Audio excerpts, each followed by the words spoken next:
What's happening, everybody? So we are out here at Lakeside, California. I've got a few missions today. The first one I've already accomplished, which is getting a washer for the hitch carrier that we bought because it was missing one.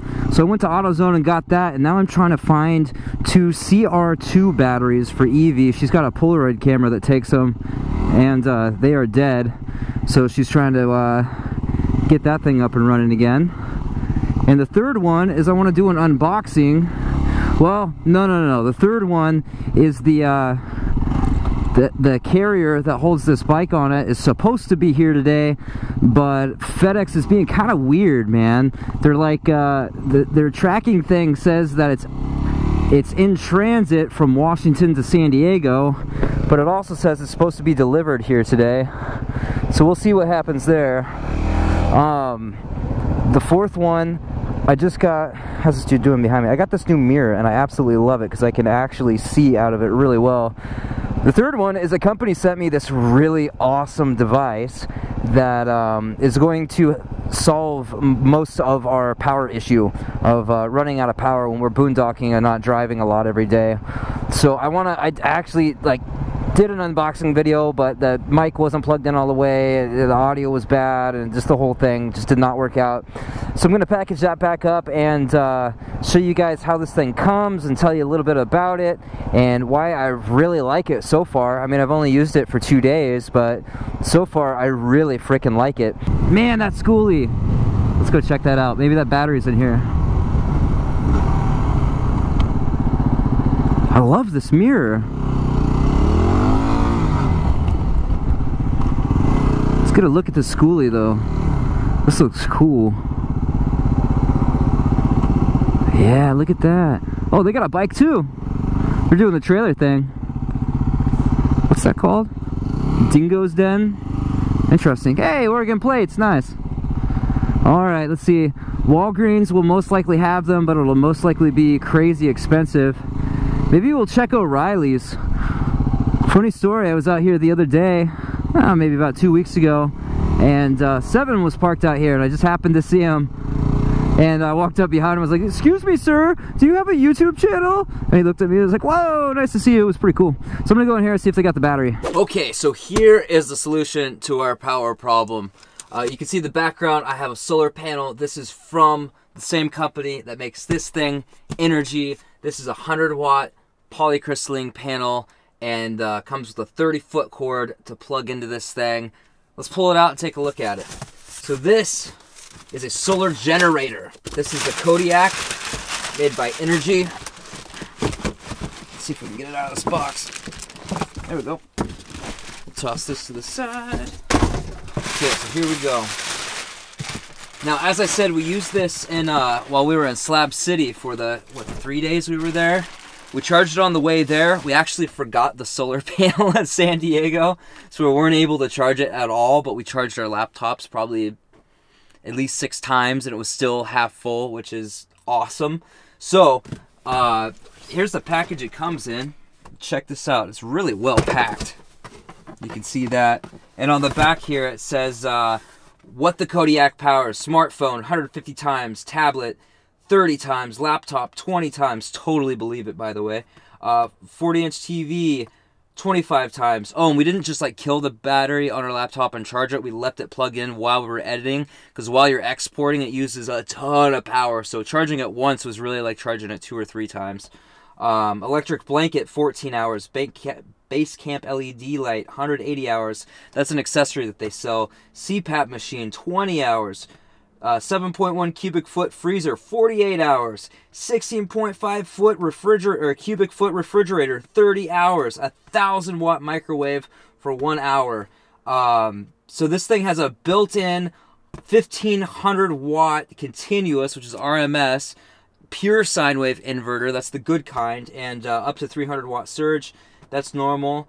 It has built-in fans and everything. The operating temperature is -15 Fahrenheit to 150 Fahrenheit. The charge time in the wall, in the wall of a house, is 11 hours. And with the car charger, which is supplied, it's 4.5 hours. So you can charge this thing in your car really fast. And with the solar panel, 3 Predator 50 panels, which is 150 each, is 8 hours. So if you have 150 watts of solar, it says it'll charge in 8 hours with full sun and at the proper angle and clean panels and everything. That's ideal conditions. So this one probably won't charge it fully in a day, but you can totally plug it into your van.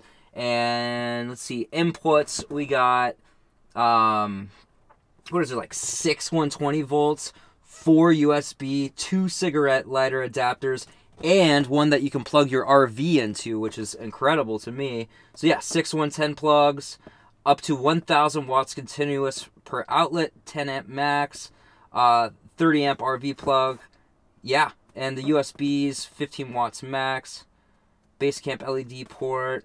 That's for the lights that they sell, which you can chain together, which is pretty cool. So this thing, and let me tell you while I pull this out and we can get a good look at it. This is awesome for somebody who wants to live in a vehicle, whether it's a van, you know, a box truck, a pickup truck, a step van, whatever, and doesn't want to deal with putting together a system with all these different components and wiring it all together and worrying about it. I have a ton of people email me like, hey, I don't know how to wire this thing. And I'm like, well, I don't want to give you advice because I don't want to be responsible for it. It just takes time. You have to go and, you know, learn how to wire stuff, learn how it all works, figure out what you need. If you want to avoid all that stuff, this is the way to go. And for me, I'm tired of dealing with that stuff, so this is the way to go for me. So this is the car charger. Just plugs right into a cigarette lighter adapter. And it has this cool, this is like a, I don't know what this exactly is called, but it's like a Nutrix that they use with music, which is really cool. You just plug it in and twist and it locks in, and to unlock it, you just pull this back and twist, it comes right out. So this is cool. We used this and fully charged it from, I think it was less than halfway on the way to Slab City. That was great. And the solar panel has the same connectors on the back. It has 2 of them, so you can chain the solar panels together. So in the box, we have a shoulder strap here. And this just hooks onto the sides. We'll check that out in a few minutes. And we have this little box that comes with it. We've got your wall outlet charger. Pretty cool. Pretty standard stuff there. And a pretty good instruction book and information book. It talks about the warranty. There's a 1-year warranty, which is awesome when you're spending, you know, the kind of money that it takes, you know, to get electricity in your vehicle. You want a good warranty, and I read through it, and it seems like this is a really good one. They have a no lemon policy, and I've been talking to the company. Great customer support. It seems like a really good company to me.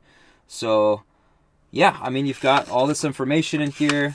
All right, enough of this. Let's see what's in this box and pull this thing out and take a good look at it.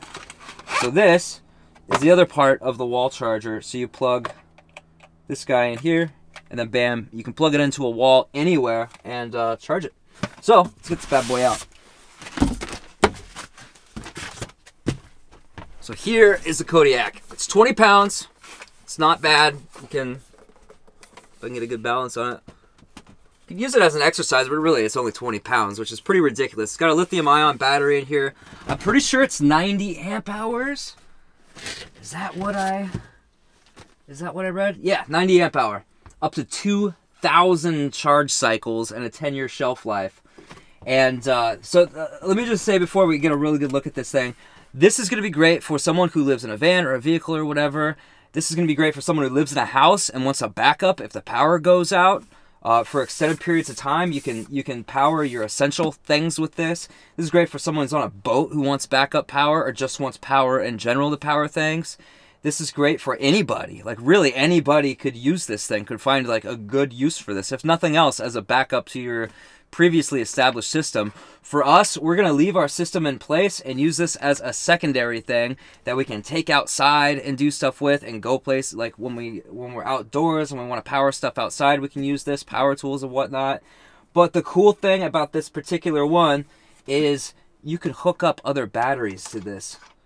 So you can chain batteries and you can build, you know, buy this thing and then slowly build up more battery, even though I think most people could get by with the 90 amp hours that are in here.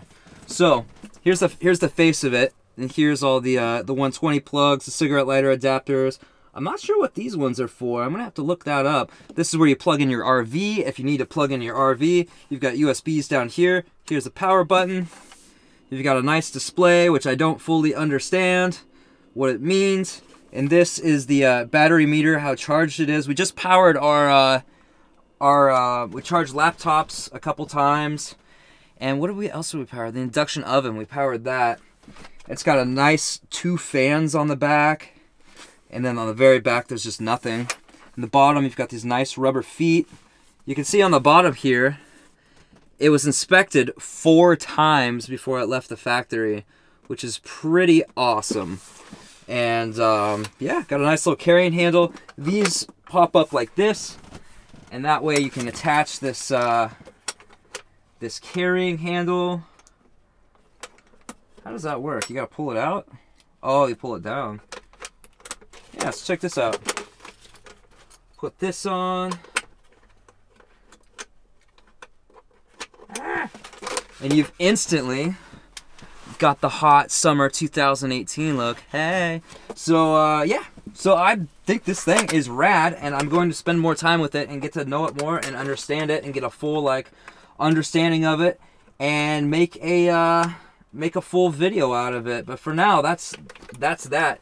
The company has given me some discount codes, so in the description there is a discount for 15% off anything you buy up until the 31st of this month, and then it's going to turn into just 10%, so that could potentially save you a crap ton of money. So I would, if you're looking for something like this might be the time to act now. So go check out that link and see what they... You know, maybe they've got all kinds of other stuff too. You might find something else on there you like. So go check that out.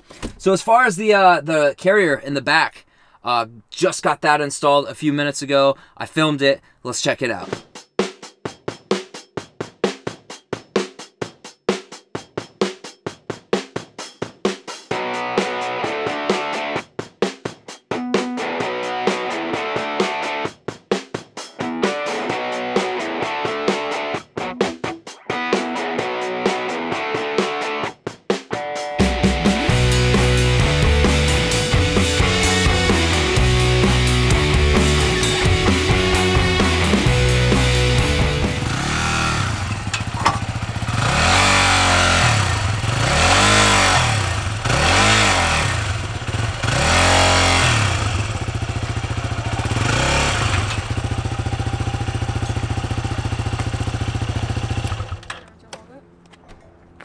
And there it is. Got the cover on here. It kind of looks like a scooter with the cover on, which I like because that makes it look cheap. Kind of. I guess someone who knows motorcycles could tell it's a dirt bike, but yeah, that works well. Look at this. It doesn't really. I mean, it wobbles a little bit, but it's not too bad. It's really sturdy. I'm really happy with this thing. So this was $100 on Amazon, and I got this. I don't know how well you'll be able to see it. This thing as well, and that and a lock for the actual hitch. So I think it's good. I think this is gonna work great. So now we're gonna take it off because I have to put the tools back inside, and I can't open the back door with this thing on, and I didn't think about that. So yeah. All right, so links are in the description for those things that I used and bought if you want to check them out. Also, we have to move our license plate and our backup camera because the bike is now blocking both and you cannot see or use them. So I think tomorrow we're going to figure out how to do that. I think I could just drill a couple holes through the thing and mount the license plate right on it, and then probably move the backup camera up on top a little bit. It'd be cool to be able to see down a little bit more, you know what I mean? I think it'd give us a better point of view. Yeah, point of view. So, don't think there's much else gonna happen tonight. I'm gonna pack this back up and finish, you know, taking care of the van. This system is gonna be separate from, like I said, the rest of the system. So we're not gonna mount this solar panel. We're gonna leave this so we can take the solar panel out when we want to and use it when we want to. We won't have to when we don't want to. And hard mount a couple panels on the roof for our other system. But I don't know, man. I mean, in reality, we could probably just unhook our battery isolator and hook this thing up straight to the to our current lithium battery and just charge this thing with the car charger and call it a day. I mean, if I was going to start over again, that's probably what I would do, because this thing, it's got the inverter built in, it's got the main fuse thing, it's all done and ready. You just put it somewhere and call it a day, pretty much, and I like that. So anyway, thanks for watching, guys. I'll see you tomorrow, and love yourself.